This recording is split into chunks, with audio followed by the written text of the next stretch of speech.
Hello everyone, welcome to our next video of physical education practical ground lesson classes. So next topic जो हमारा है वो है is instruction.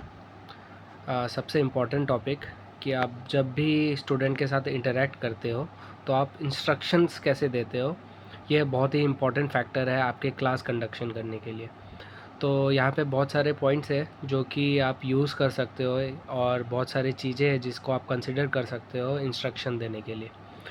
तो सबसे पहले अगर हम लोग चेक करेंगे तो इंस्ट्रक्शन देने के लिए जनरली मैंने टीचर्स को देखा कि क्या वो गलती करते हैं कि स्टूडेंट्स आ गए हैं, कुछ स्टूडेंट्स उनकी बातें सुन रहे हैं, कुछ स्टूडेंट्स वो खुद में ही बिज़ी है, खुद से ही बात कर रहे हैं या फिर कहीं और ध्यान है उनका, और उसके ये सब होने के बावजूद वो टीचर जो है इंस्ट्रक्शन दे रहा होता है। तो ये वहाँ पे गलत बात है। सो आपको क्या करना होगा, आपको सबसे पहले अटेंशन ग्रैब करना होगा। आपको 100% अटेंशन चाहिए होगा स्टूडेंट का। अब ये करने के लिए आप क्या कर सकते हो, तो यहाँ पे 2 ट्रिक्स है। इधर आप यूज़ कर सकते हो एक वर्ड फ्रीज़। जैसे ही आपने वर्ड बोला फ्रीज़, फ्रीज़ का मतलब होता है कि बच्चों को ये एक्सप्लेन कर देना है फ्रीज़ का मतलब क्या होता है। फ्रीज़ का मतलब होता है कि जम जाना। जैसे कि आप फ्रीज़र में कोई भी चीज़ को रखते हो तो वो फ्रीज़ हो जाता है ना, वो जम जाता है अपनी जगह पे, जैसे स्टैचू होता है। तो वैसे ही बच्चों को समझा देना है कि जब भी मैं फ्रीज़ बोलूँ तो उनको स्टैचू हो जाना है। या फिर आप कोई दूसरा वर्ड, जैसे कि मैं यूज़ करता हूँ कि टॉक टाइम जैसे ही बोलता हूँ तो वो क्या करते हैं कि वो बिल्कुल साइलेंट हो जाते हैं और उनकी आंखें और कान मेरी तरफ रहती है। तो you can use the word freeze और टॉक टाइम। उससे क्या होगा, आपको 100% अटेंशन मिल जाएगा स्टूडेंट का। ठीक है। उसके बावजूद कुछ स्टूडेंट्स अगर वो अटेंशन नहीं दे रहे तो आप उनको जाके डायरेक्टली पॉइंट आउट कर सकते हो कि मैंने फ्रीज़ का इंस्ट्रक्शन दिया है, आप फ्रीज़ नहीं हुए हो। ठीक है। लेकिन मोस्टली क्लास जो है ये फ्रीज़ वर्ड सुनते ही आपकी तरफ ध्यान देगी और आपको अटेंशन मिल जाएगा। सेकंड, अटेंशन मिलने के बाद ही आपको है ना इंस्ट्रक्शंस देने हैं। सेकंड जो है, आपको क्या करना है, सारे स्टूडेंट को एक साथ गैदर करना है। क्योंकि हम लोग क्लासरूम में टीचिंग नहीं कर रहे हैं, हम लोग ग्राउंड में टीचिंग कर रहे हैं, तो बच्चों के पास बहुत सारा स्पेस होता है, ओपन स्पेस होता है, जो कि वहाँ पे वो जा सकते हैं।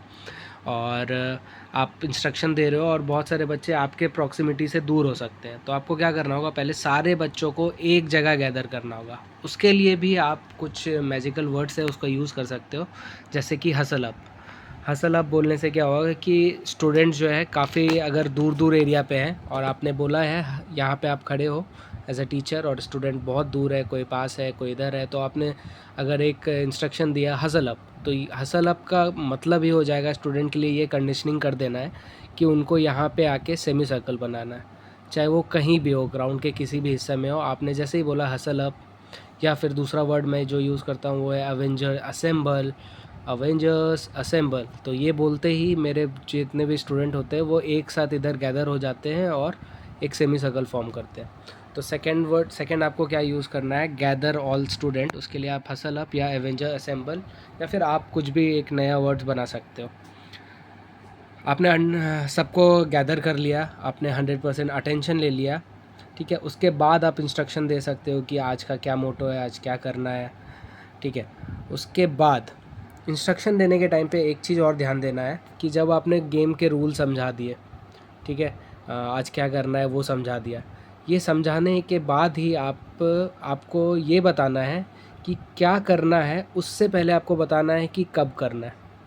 ये एक बहुत इंपॉर्टेंट पॉइंट है, क्योंकि छोटे बच्चों में क्या होता है ना कि आपने जैसे ही उनको बता दिया कि क्या करना है, आज फुटबॉल किकिंग सीखना है हमको, तो वो फुटबॉल को किक करना ऑलरेडी स्टार्ट कर देंगे आपके स्टार्ट बोलने से पहले ही।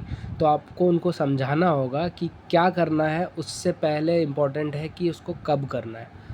तो एक एग्ज़ाम्पल हो सकता है कि जब मैं बोलूँ गो, तभी आपको बॉल को किक करना है। ठीक है। आपने पूरा किक करने का ये समझा दिया, एक्सप्लेन कर दिया, और उसके बाद आपको ये वर्ड जोड़ना है कि जब मैं बोलूँ गो, तभी आपको किक करना है। Whenever I blow the whistle you have to kick the ball. ठीक है। या तो आपको स्टार्ट सिग्नल बताना होगा कि मैं गो बोल रहा हूँ, या फिर विसल ब्लो करूँगा तब आपको मारना है। तो so always when before what. Next है, एक और इम्पॉर्टेंट ध्यान देना है कि आपको हमेशा उनको स्टार्ट और स्टॉप सिग्नल के बारे में एक्सप्लेन कर देना है पहले ही। ये पहले वाले लेक्चर में भी हो चुका है, स्टार्ट सिग्नल और स्टॉप सिग्नल हमने देखा है। तो आपको हमेशा व्हेन बिफोर व्हाट करने के लिए आपको स्टार्ट सिग्नल बताना होगा।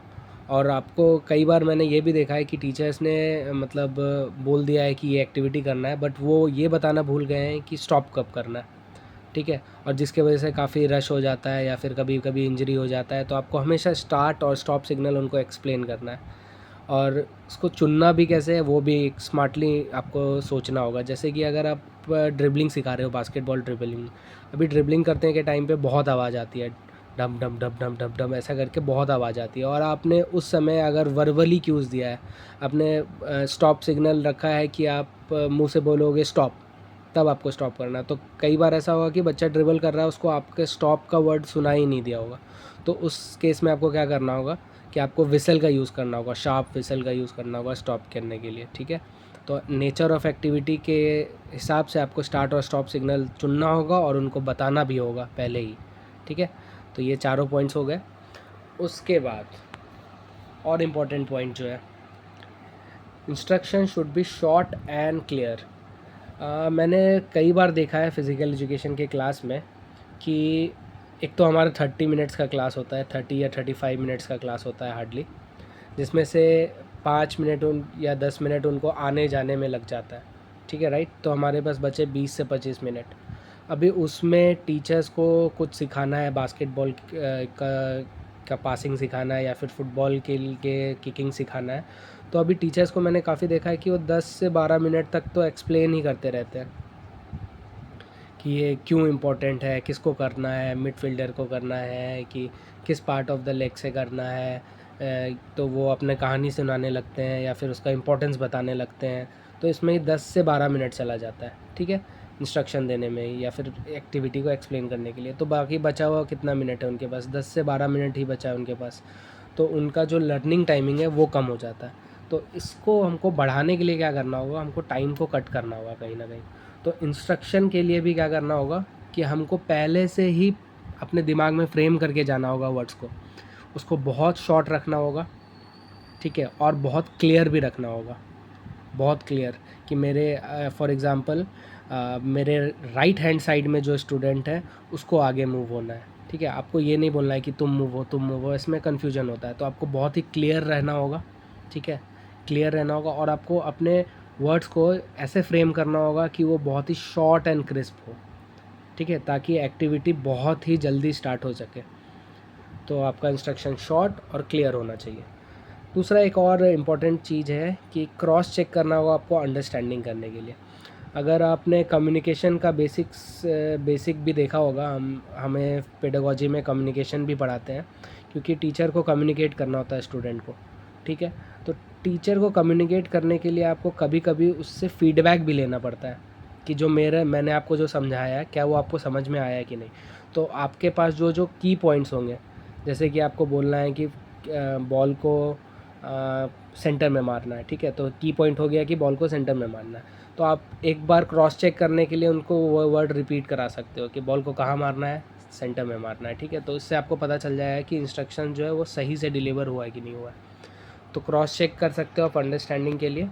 और सो ये सारे क्यूज़ जो है आप फॉलो कर सकते हो अपने क्लासरूम को काफ़ी इंटरैक्टिव और काफ़ी रिजल्ट फ्रेंडली बनाने के लिए। So this is the key points. आप ये वर्ड्स आप ये सारे ट्रिक्स एंड टेक्निक्स यूज़ करें अपने क्लास में और क्लास को काफ़ी बेटर बनाएं। Thank you.